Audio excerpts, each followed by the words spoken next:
প্রত্যাশা ছিল ভালো কিছু হবে, তবে মুক্তির পর অ্যানিমেল যে বক্স অফিসে ঝড় তুলবে তা হয়তো কম অনুমেয় ছিল। নানান বিতর্কের মুখে পড়েও গত বছর শাহরুখ খানের পেছন পেছন হাজার কোটি ক্লাবের দ্বারপ্রান্তে পৌঁছে গিয়েছিল অ্যানিমেল। সেই সাফল্যের পর অধীর আগ্রহে সিনেমার পরবর্তী সিকুয়েলের জন্য অপেক্ষা করছে দর্শকরা।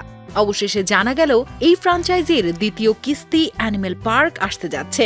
বিষয়টি নিশ্চিত করেছেন সন্দীপ রেড্ডি নিজেই। প্রথম কিস্তি নিয়ে যে সমালোচনা হয়েছে তা নিয়ে খুব একটা মাথা ব্যথা নেই এই নির্মাতার। বলা যায় এসব বিতর্ককে কোনো তোয়াক্কাই করেন না তিনি।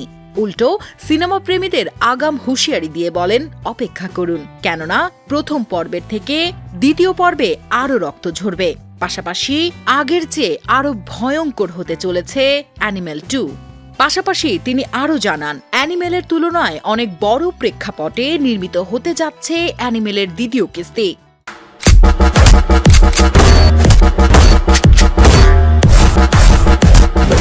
অ্যানিমেল সিনেমায় রণবীর নায়ক হলেও খল চরিত্রে স্বল্প উপস্থিতিতে নজর কেড়েছিল ববি দেওয়াল।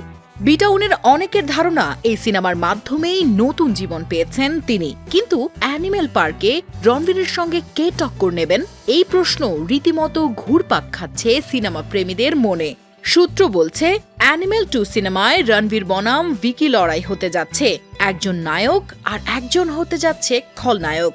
যদিও এখন পর্যন্ত ভিকি বা পরিচালকের তরফ থেকে এইরকম কোনো আনুষ্ঠানিক ঘোষণা দেয়া হয়নি, তবে সিনেমায় যে নতুন চমক থাকছে সেটা খোলাসা করে দিয়েছেন সন্দীপ রেড্ডি। তাছাড়া অ্যানিমেলে নায়ক রণবীরের বিপরীতে রশ্মিকা মান্দানাই থাকছেন। তবে এবার যোগ হবে আরেক নতুন নায়িকা, আর তিনি আর কেউ নন মালবিকা মোহন। জানা গেছে 2026 সাল থেকেই শুটিং শুরু করবেন ভিকি এবং রণবীর। ধুমধুমার অ্যাকশনে এবার আরও রক্তের খেলায় যোগ দেবেন দর্শকরা।